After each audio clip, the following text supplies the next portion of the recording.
भाऊ तू कधी आला? आणि हे काय आत्ता झालो. तुम्ही कशाला लाकूड घेऊन आले बरं? तुम्हाला सांगितलंय ना आता बस करा, कवर कामं करायची. आता काय 2-4 लाकडं राहिली होती ती घेतली असते मी.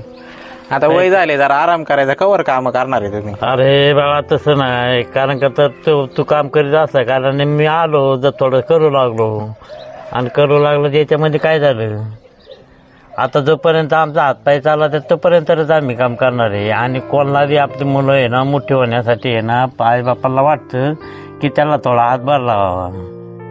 याच्यामध्ये काय झालं, आम्ही थकल्याच्या नंतर आम्ही बसणारच आहे, त्यावेळेस तुम्हीच करणार आहे. पण पोरं मोठी होण्यासाठी आहे ना काहीतरी पोरांसाठी करावं असं आम्हाला बी वाटतं ना.